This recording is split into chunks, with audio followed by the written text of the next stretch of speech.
Nah, mari sekarang kita persiapkan hati kita untuk masuk di dalam firman Tuhan. Mari kita berdoa. Terima kasih Tuhan, kami mengucap syukur untuk kebaikan-Mu yang begitu besar di dalam kehidupan kami. Saat ini kami mau mendengarkan firman-Mu, urapi setiap perkataan yang keluar dari mulut ini. Sehingga sungguh-sungguh bukan perkataan biasa, tapi kata-kata yang sudah diisi dengan kuasa dan pengurapan, sehingga sementara diperkatakan, perkataan itu akan mendatangkan kuasa Tuhan bekerja. Dan dari manapun kami menerima ini, ada kuasa Tuhan diimpartasikan dan mujizat-mujizat yang dinyatakan di dalam kehidupan kami. Saat ini kami mau buka hati kami lebar-lebar, berfirmanlah ya Tuhan, kami siap menerimanya. Dalam nama Yesus kami berdoa, mari semuanya katakan amin. Amin, amin, amin. Nah, saudaraku, hari ini ya saya masih akan menyambung karena selama seminggu kemarin ini ya kita ada Holy Spirit Fire, KKR pencurahan Roh Kudus yang kita lakukan secara online ya selama seminggu ini. Makanya sampai hari ini pun saya masih tetap akan bicara tentang Holy Spirit, tentang Roh Kudus. Tentunya saudara yang mengikuti ibadah online kita ini dari minggu ke minggu, Anda tahu tema kita, tema khotbah kita bulan ini adalah building resilience atau membangun ketahanan. Oke, kita sudah belajar tentang membangun ketahanan iman kita. Yang kedua, kita membangun ketahanan keuangan kita. Minggu lalu, saudara juga masih ingat, kita belajar tentang membangun ketahanan kesehatan kita.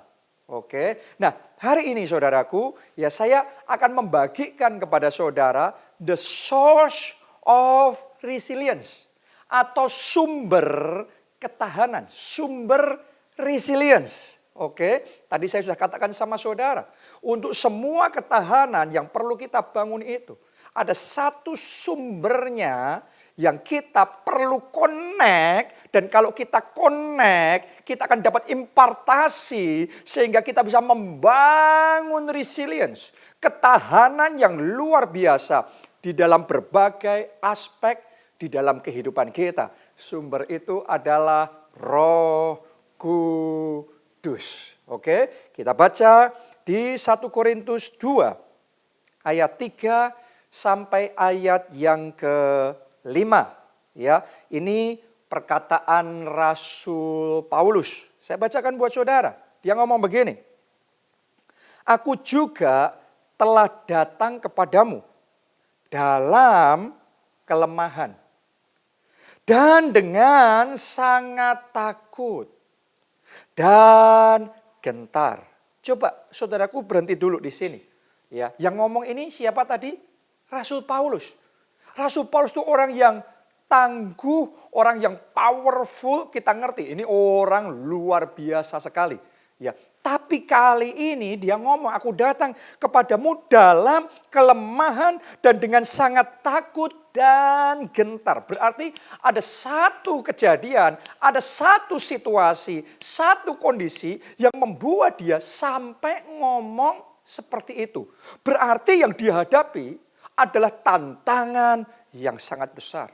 Mungkin sama seperti yang sekarang sedang dunia hadapi. Karena ini bukan cuma kita, seluruh dunia sedang menghadapi satu badai yang besar. Ya, begitu krisis COVID-19 ini melanda seluruh dunia. Bukan cuma masalah wabahnya saja. Sekarang dunia sedang bersiap beberapa waktu ke depan, ini resesi ekonomi. Badai krisis keuangan siap menghantam. Dan berbagai macam tantangan-tantangan beraneka ragam siap untuk melanda seluruh dunia. Ya, nah mungkin ada di antara saudara yang lihat apa yang terjadi ini, ya mungkin saat ini saudara dalam keadaan seperti Rasul Paulus, yaitu lemah, takut, dan gentar. Mungkin saat ini saudara merasakan kesehatan saudara, kondisi tubuh saudara lemah. Mungkin saudara juga merasakan secara pekerjaan, secara keuangan, saudara sedang lemah atau apapun itu. Mungkin Anda sedang merasakan perasaan yang sama seperti Rasul Paulus.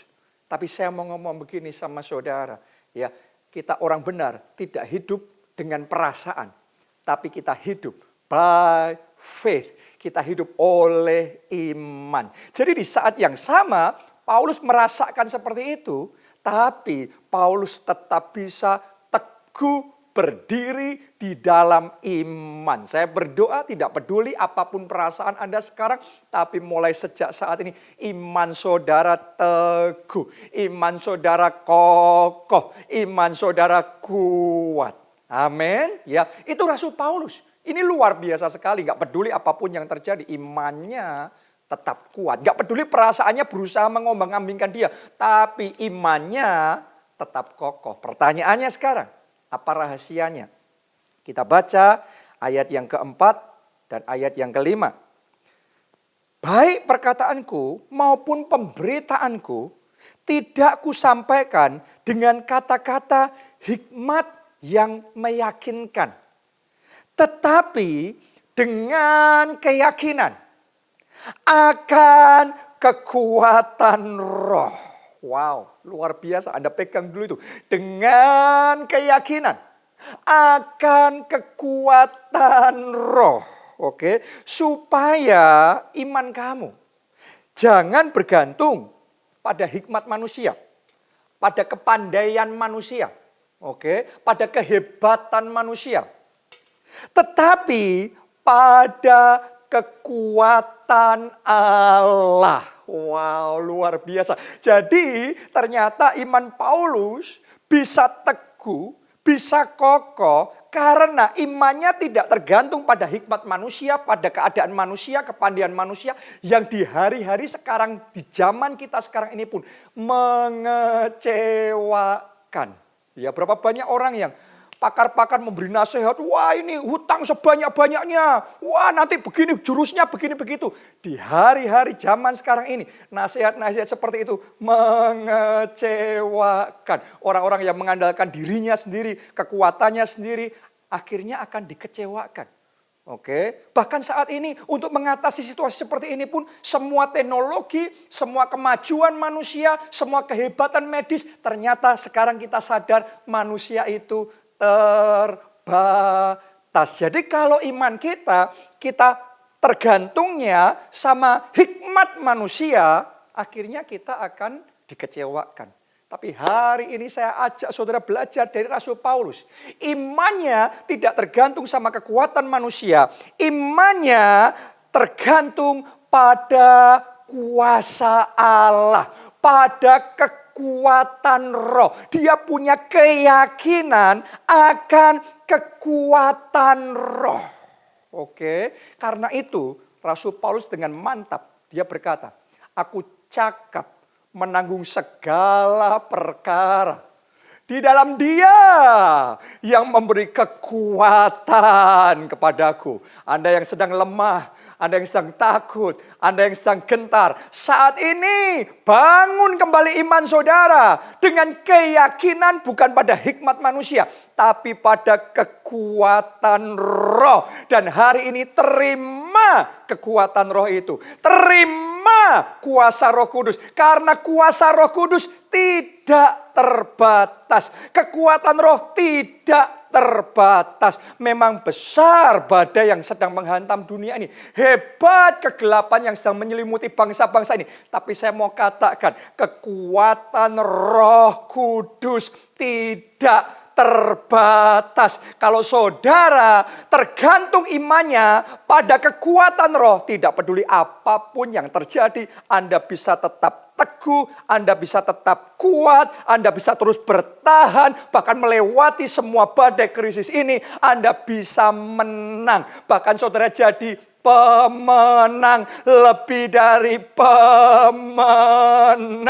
Haleluya. Tuhan kita luar biasa. Oke, itu rahasia Paulus. Mari kita lihat ya, Kisah 22, Kisah Para Rasul 20 ayat 22 sampai 24. Ya, saya bacakan. Ini perkataan Paulus juga. Tetapi sekarang sebagai tawanan roh Tawanan roh. Nanti saya akan jelaskan itu. Tapi kita lanjutkan dulu. Aku pergi ke Yerusalem. Dan aku tidak tahu apa yang akan terjadi atas diriku di situ. Ya sama seperti sekarang. Ya kita ini nggak ngerti nanti tahun ini bakal gimana. Kita nggak ngerti persis. Tapi Tuhan sebenarnya sudah ngasih kisi-kisinya. Oke, ya Paulus juga dikasih tahu kisi-kisinya ayat 23. Selain daripada yang dinyatakan Roh Kudus dari kota ke kota kepadaku. Jadi sudah ada pernyataan-pernyataan orang-orang yang mendapatkan petunjuk dari Tuhan ngasih tahu Rasul Paulus kalau pergi ke Yerusalem apa yang akan terjadi, apa yang akan dialami. Yaitu apa? Coba Anda lanjutkan. Bahwa penjara dan sengsara menunggu aku. Jadi dia ngerti ini. Kalau dia ke Yerusalem, penjara dan sengsara itu menunggu. Ayat 24. Tetapi bukannya takut, bukannya gentar. Paulus ngomong dengan gagahnya. Dengan keberaniannya. Karena dia punya kekuatan roh yang tanpa batas itu. Tetapi aku tidak menghiraukan nyawaku sedikit pun. Asal saja aku dapat mencapai garis akhir dan menyelesaikan pelayanan yang ditugaskan oleh Tuhan Yesus kepadaku untuk memberi kesaksian tentang Injil kasih karunia Allah. Haleluya. Saudaraku, Anda bisa melihat Paulus tahu loh di depannya sengsara. Paulus tahu loh, depannya penjara, tantangannya besar. Tapi bukannya mundur, bukannya dia gemetar. Ya, karena keyakinannya pada kekuatan roh, imannya tetap teguh. Dia berani menghadapi semuanya itu. Dan dia menjadi pahlawan sejati yang luar biasa.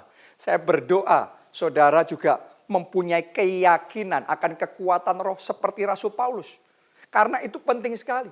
Kita ngerti saudaraku, banyak orang, para ahli juga ngomong, sekian bulan ke depan ini, ya dunia akan menghadapi satu krisis, satu badai, satu tantangan yang sangat besar sekali yang mungkin belum pernah terjadi di dalam generasi kita. Dan untuk semuanya ini dibutuhkan ketahanan yang kuat. Dibutuhkan resilience. Kita juga ngerti itu. Karena itu di sepanjang bulan ini khotbah di gereja kita mempersiapkan jemaat untuk membangun ketahanan. Tapi saya mau ngomong begini sama saudara. Hari ini khotbah penting sekali.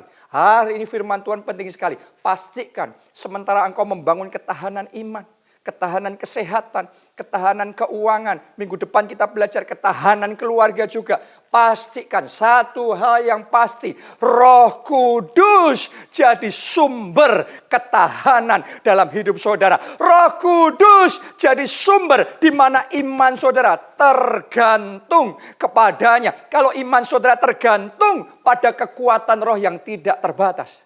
Gak peduli seberapapun kencangnya badai, krisis yang bakal melanda. Tapi Tuhan akan menopang saudara. Tuhan akan menolong saudara. Kekuatannya akan diimpartasikan. Surga akan membackup saudara. Dan kalau saudara ditopang Tuhan, Anda tidak akan jatuh tergeletak. Tangannya akan mengangkat saudara. 1.000 mungkin rebah di sisi kiri. 10.000 mungkin rebah di sisi kanan. Tapi Anda berdiri jadi pemenang, lebih dari pemenang. Haleluya, haleluya. Itu dahsyatnya kekuatan roh.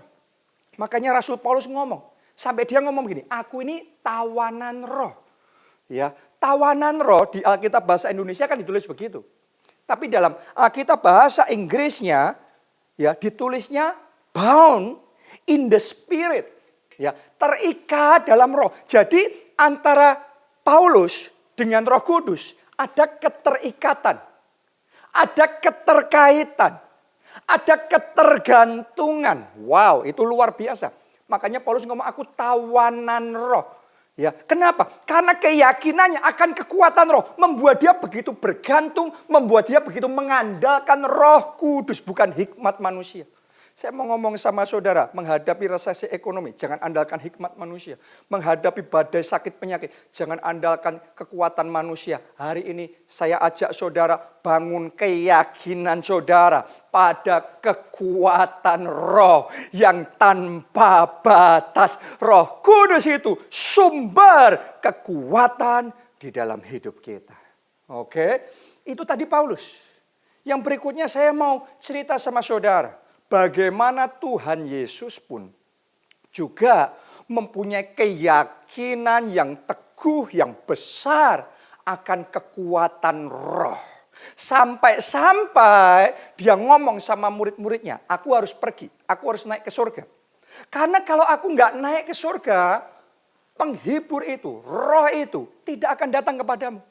Jadi lebih berguna bagimu aku naik ke surga sehingga Roh Kudus datang kepadamu. Kenapa? Karena Yesus yakin akan kekuatan roh.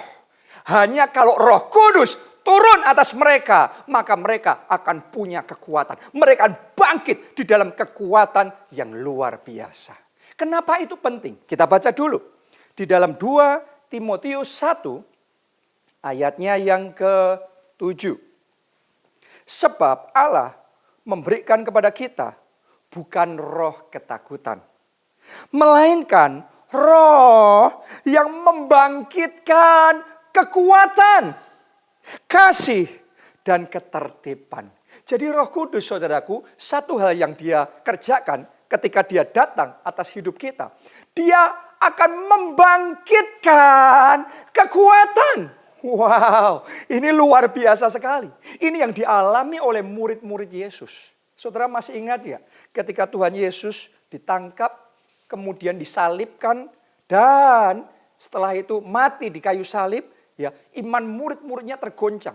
Mereka di dalam ketakutan dan kegentaran, seperti Paulus yang tadi kita baca, ya. Mereka dalam kondisi takut dan gentar, ya. Mereka dalam kondisi yang sangat lemah sekali.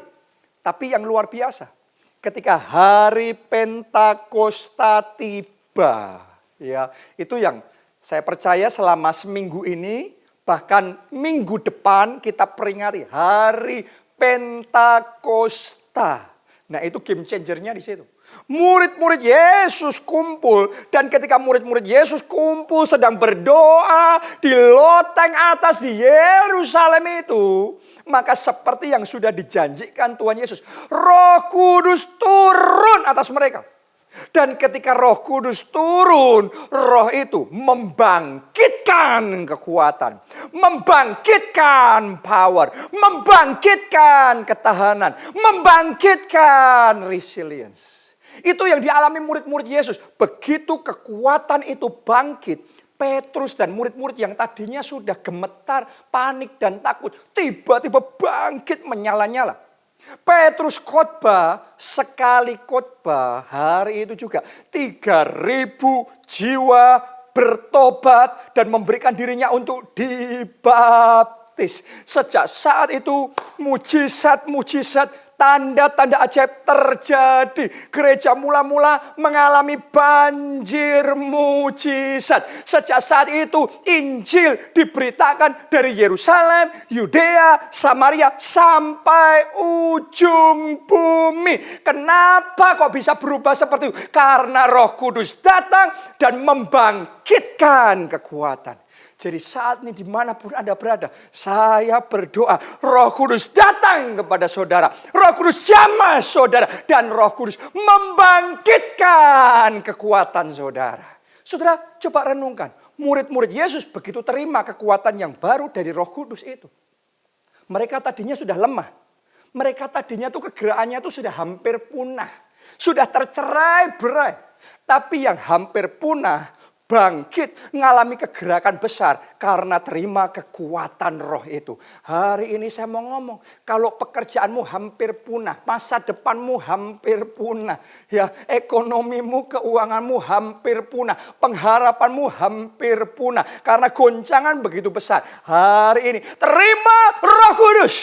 Hari ini terima Roh Kudus. Biar Roh Kudus turun atas saudara. Ketika Anda terima Roh Kudus, mulai hari kekuatan baru diimpartasikan. Kuasa Allah diimpartasikan. Pengurapan diimpartasikan pada saudara. Haleluya. Hari ini sadari, Roh Kudus itu sumber resilience di dalam hidup kita. Ya, mungkin saudara tanya sama saya, Pak, saya mau terima kekuatan roh yang seperti itu. Seperti yang diterima oleh Rasul Paulus. Seperti yang diterima murid-murid Yesus. Gimana caranya kita juga bisa terima kekuatan roh yang tanpa batas itu. Sehingga menghadapi badai apapun yang di bulan-bulan berikutnya ini mungkin terjadi melanda seluruh dunia. Tapi kita tetap teguh, kita tetap kokoh, dan Tuhan menyertai kita, menjadikan kita pemenang. Ya, saya mau bagikan rahasia menerima kekuatan roh itu. Ya, ada 3. Nomor 1, Anda mau terima kekuatan roh? Yang pertama, sederhana, mau dipakai jadi saksi Kristus. Ya saudaraku, mau dipakai jadi saksi Kristus. Itu yang pertama. Karena kekuatan roh itu diberikan dengan tujuan supaya kita jadi saksi. Oke, Kisah 1 ayat 8. Tetapi kamu akan menerima kuasa. Jadi kuasa itu akan diberi. Kekuatan itu akan diimpartasikan. Kekuatan roh itu akan Tuhan berikan kepada saudara. Kalau Roh Kudus turun ke atas kamu. Oke, hari ini Roh Kudus turun atas saudara. Dan ini tujuannya. Kamu akan menjadi saksiku di Yerusalem. Dan di seluruh Yudea. Dan Samaria.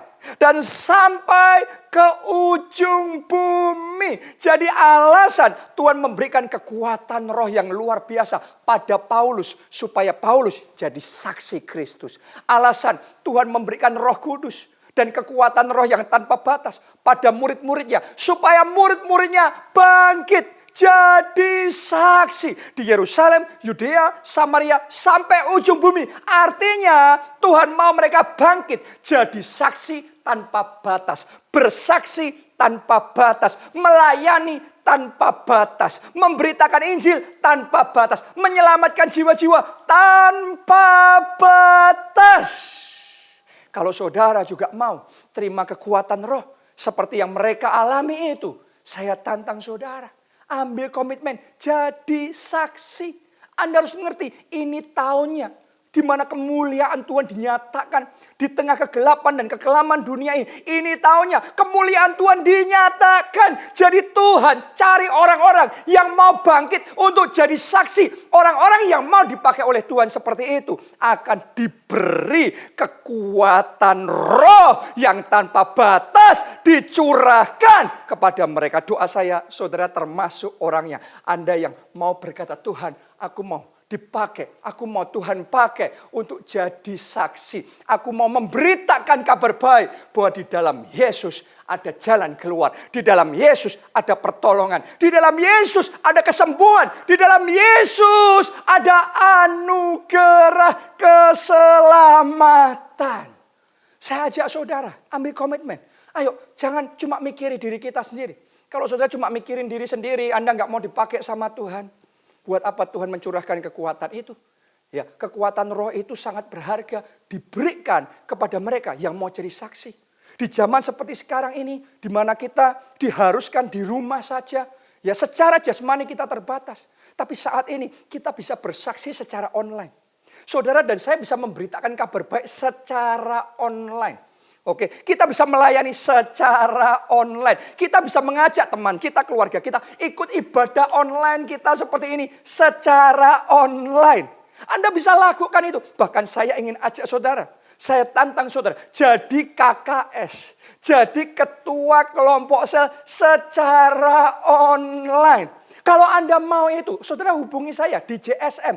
Ya, saudara hubungi saya di Jonathan Sion Ministries di Facebook, di Instagram, di Twitter, di YouTube. Anda hubungi. Ya, nanti kita akan coba atur gimana caranya supaya saudara bisa dibantu sehingga Anda bisa bangkit jadi ketua kelompok sel online. Ya, tanpa batas. Anggota kelompok sel saudara bisa jadi dari kota di mana saudara berada, bisa jadi dari luar kota, dari luar pulau, dari luar negeri, tanpa batas. Makanya memberitakan Injilnya ya dari Yerusalem, Yudea, Samaria, sampai ujung bumi. Tuhan panggil kita jadi terang bagi bangsa-bangsa. Kalau Anda mau dipakai Tuhan seperti itu, hari ini terima kekuatan roh yang tanpa batas itu. Diimpartasikan bagi saudara. Amin. Itu nomor 1. Nomor 2, gimana kita terima kekuatan roh itu? Ya, nomor 2, tanggapi pesan firman Tuhan, pesan profetik dengan serius. Oke, jadi kalau Tuhan ngasih pesan, jangan disepelekan, jangan sambil lalu. Ya, take it seriously. Saudara perlakukan dengan serius, tanggapi dengan serius. Saya baca dulu di 1 Korintus 15 ayat yang ke-6. Sesudah itu, ia menampakkan diri kepada lebih dari berapa orang? 500 saudara sekaligus. Kebanyakan dari mereka masih hidup sampai sekarang, tetapi beberapa di antaranya telah meninggal. Oke, tadi Anda baca berapa orang yang mendengar pesan Tuhan ketika Tuhan mau naik ke surga, ya, mendengar pesan Tuhan supaya mereka nunggu di loteng atas di Yerusalem dan berdoa di sana, menantikan janji Bapa. Yang dengar pesan itu 500 orang. Yang terima pesan profetik 500 orang. Tapi Alkitab mencatat pada hari Pentakosta yang kumpul benar-benar nunggu di sana untuk terima Roh Kudus cuma 120 orang. Berarti kurang dari 1/4 yang mendengar dan menanggapi dengan serius pesan profetik itu. Tapi yang 1/4 itu yang terima kekuatan roh. 1/4 itu yang terima kepenuhan Roh Kudus. 1/4 itu yang dipakai oleh Tuhan untuk menggoncang bumi dengan Injil Yesus Kristus. Dengan kuasa Allah yang tanpa batas. Doa saya, Anda termasuk orang-orang yang dipakai oleh Tuhan untuk melakukan perkara-perkara yang luar biasa. Doa saya, Anda termasuk orang yang akan menerima kekuatan roh. Kuncinya, take it seriously. Ya, saudaraku di gereja kita, Tuhan sudah memberikan pesan profetik. Demi pesan profetik, pertanyaannya, kita termasuk hanya yang mendengar atau yang juga menanggapi dengan serius. Apa pesan profetik yang Tuhan kasih buat gereja kita? Ya, Anda masih ingat? Bangun pondok Daud, maka banjir mujizat terjadi. Mari kita tanyakan sama diri kita. Kita termasuk yang menanggapi dengan serius atau cuma mendengar saja pesan itu? Ya, karena Tuhan mencari orang yang dengan sungguh hati kepada Dia. Oke, apa pesan Tuhan? Taburkan benih profetik, maka mujizat keuangan besar terjadi. Pertanyaannya, kita hanya mendengar atau kita menanggapi dengan serius? Apa pesan profetik Tuhan di tahun 2020 ini? Bangkit jadi terang.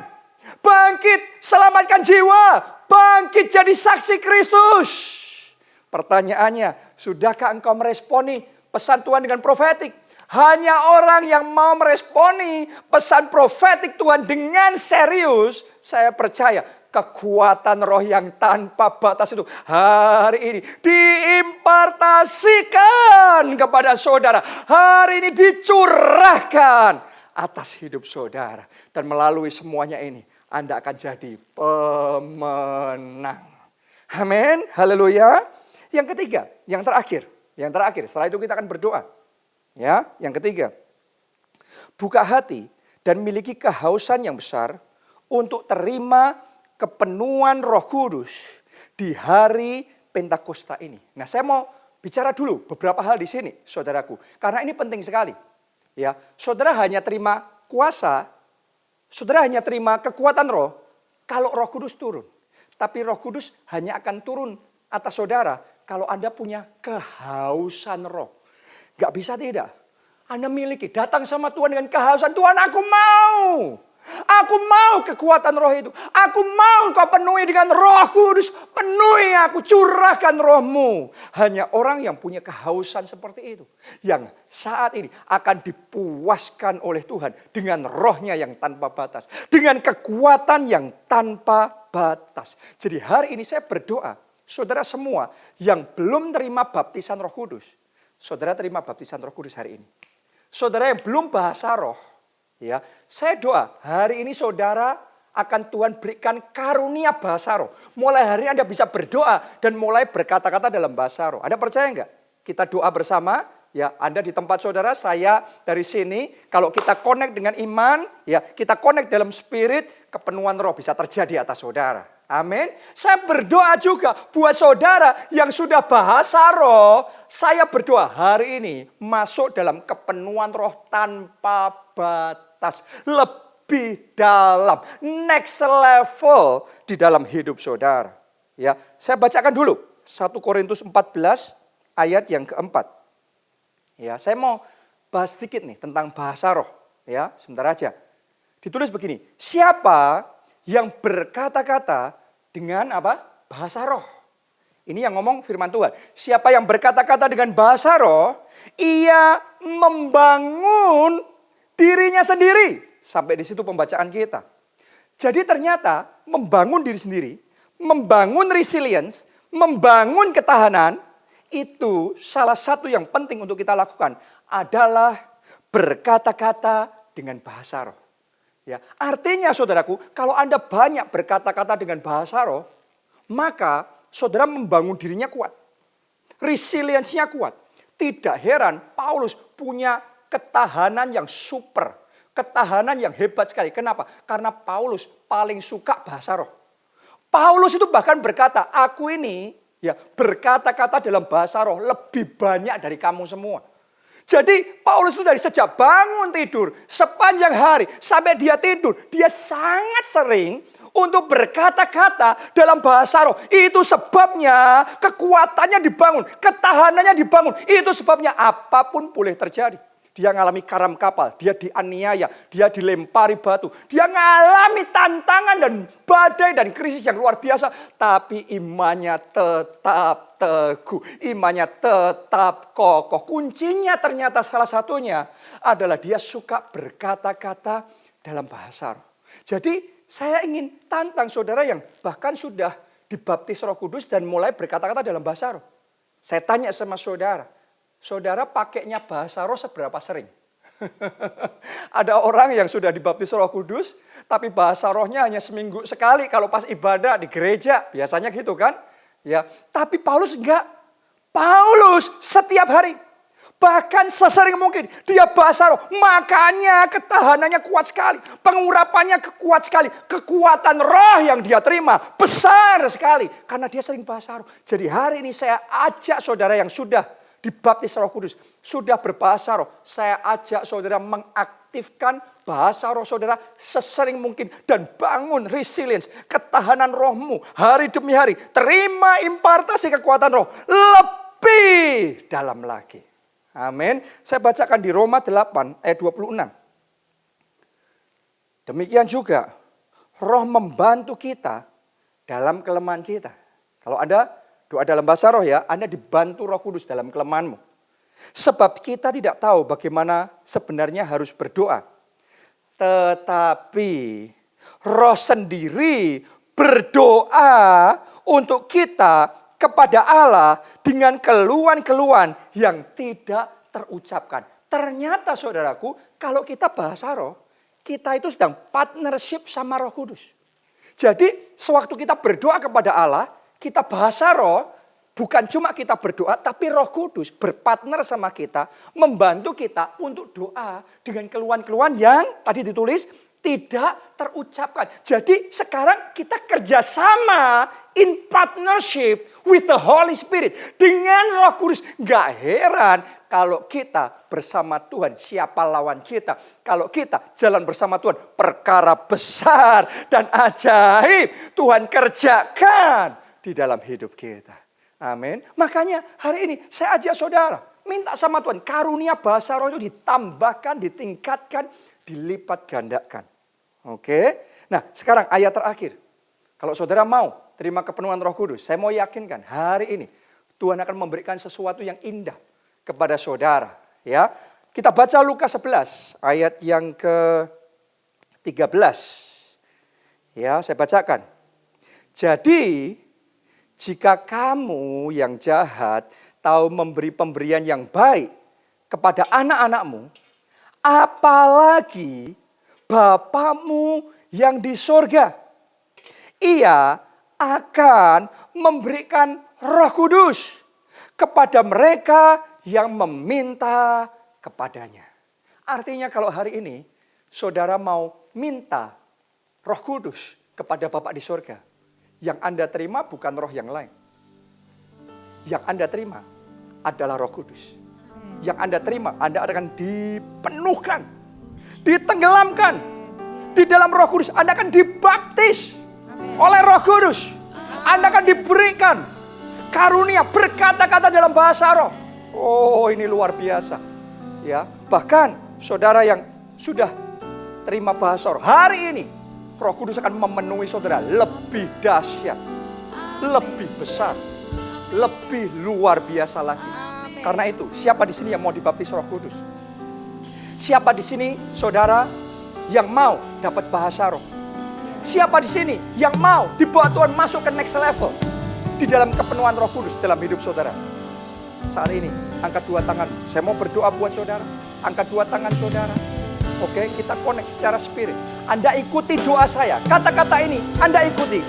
Katakan, ya Roh Kudus, Ya Roh Kudus, baptis aku, baptis aku, tenggelamkan aku tenggelamkan dalam Roh Kudus, dalam Roh Kudus, bawa aku bawa lebih dalam. Mari semuanya angkat suara berdoa, berdoa. Syara lapa syara balapa kasyara lapa syara lapa syara. Syira lapa syara lapa. Doa saudara, doa. Penuhi kami Tuhan. Buat kami yang belum dibaptis Roh Kudus saat ini, jamah baptis kami dengan Roh Kudus. Berikan karunia bahasa roh ini. Berikan karunia bahasa roh mulai hari ini, mulai saat ini juga. Muncul ledakan dari hati itu, getaran itu. Mulai berkata-kata dalam bahasa roh. Ora la pasyara la pakasyara la pakasyara. Sikira la pasyara. Ora la wasyara la pasyara. Syara la mo. Pakai saudara, bahasa roh itu pakai. Ora la pasyara la pakasyara. Jesus. Ya, kepenuhan lebih dalam lagi. Kepenuhan lebih dalam lagi diimpartasikan dalam hidup saudara. Ora la pasyara la pakasye. Jesus. Haleluya. Kami haus, kami lapar lebih lagi ya Tuhan. Untuk kepenuhan Roh Kudus lebih besar lagi, lebih dan lebih lagi ya Tuhan. Jesus, thank you. Yang kedua saudara, saat ini saya mau berdoa supaya kekuatan roh itu diimpartasikan sama saudara. Amin. Seperti Rasul Paulus, awalnya lemah, takut dan gentar. Tapi ketika terima kekuatan roh yang tidak terbatas itu, bangkit imannya. Ledakan iman terjadi. Dan ketika ledakan iman terjadi, revival Tuhan kerjakan. Wow. Murid-murid Yesus juga sama. Awalnya takut, awalnya gentar, lemah. Tapi ketika terima Roh Kudus, tiba-tiba ada kekuatan roh yang bangkit. Dan ketika kekuatan roh bangkit, kegelapan sirna. Diganti jadi terang kemuliaan Tuhan yang ajaib. Saat ini dunia sedang ada dalam kegelapan, dalam kekelaman. Saya mau katakan, kalau ada satu kuasa yang sanggup membalik keadaan ini, namanya adalah Roh Kudus. Namanya adalah kekuatan roh. Jadi Anda yang mau terima kekuatan roh untuk membalik situasi itu, angkat dua tanganmu, ikuti kata-kata saya. Katakan, ya Roh Kudus, Ya Roh Kudus. curahkan kekuatan roh yang tanpa batas Yang tanpa untuk membalik keadaan. untuk Mulai saat ini, di dalam nama Tuhan Yesus, kegelapan berubah jadi terang kemuliaan Tuhan. Mari semuanya angkat suara, berdoa, berdoa, berdoa. Oh, ralapakasya, ralapakasya. Skira lapasyara, lapasyara, lapasyara. Oh, terima itu saudara. Terima impartasi kekuatan roh mengalir. Atas saudara terima kuasa Roh Kudus mengalir. Karena kekuatan roh itu yang akan membangkitkan kita. Hari ini kita bangkit dalam iman. Hari ini kita bangkit di dalam kuasa Allah. Dan kekuatan roh itu yang akan membalikkan keadaan. Saya berdoa di dalam nama Yesus. Sakit penyakit diubah. Terima kesembuhan terjadi atas saudara. Terima saat di dalam nama Yesus. Saya berdoa keterpurukan dalam keuangan, masalah di dalam pekerjaan diubah oleh kekuatan roh itu. Jadi blessing, jadi berkat, jadi kelimpahan. Yesaya 60 tergenapi. 2020 ini jadi tahun kemuliaan Tuhan nyata atas saudara. Skiralah pasyara. Oh, ajaib Tuhan kita. Ajaib Yesus kita. Yang terakhir saudaraku, saya mau tantang saudara. Ya, tadi kita sudah belajar. Kekuatan roh itu diberikan dengan satu tujuan. Supaya kita jadi saksi Kristus. Di Yerusalem kita, dimulai dari keluarga saudara. Di Yudea kita, di antara teman-teman saudara. Ya, terus kemudian di Samaria, itu lebih jauh, kenalan-kenalan saudara. Ya, bahkan sampai ujung bumi, berarti bangsa-bangsa. Saya tantang saudara, di momen seperti sekarang ini, ambil komitmen yuk. Ya, bangkit jadi saksi Kristus tanpa batas. Secara online boleh. Ya, bangkit jadi ketua kelompok sel tanpa batas. Kelompok sel Anda bangun, kelompok sel online juga. Ayo, ini momennya. Jangkau jiwa-jiwa, siapapun itu, tidak ada batasan tempat. Anda yang mau dipakai oleh Tuhan jadi saksi, Anda akan terima kekuatan roh yang lebih besar. Angkat dua tangan saudara. Mari ikuti kata-kata saya. Ya Roh Kudus, ini aku.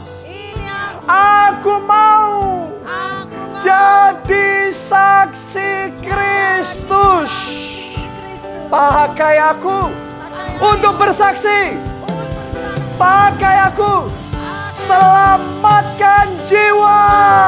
Mari semuanya angkat suara, berdoa, berdoa. Oh, ralapasya, ralapasya.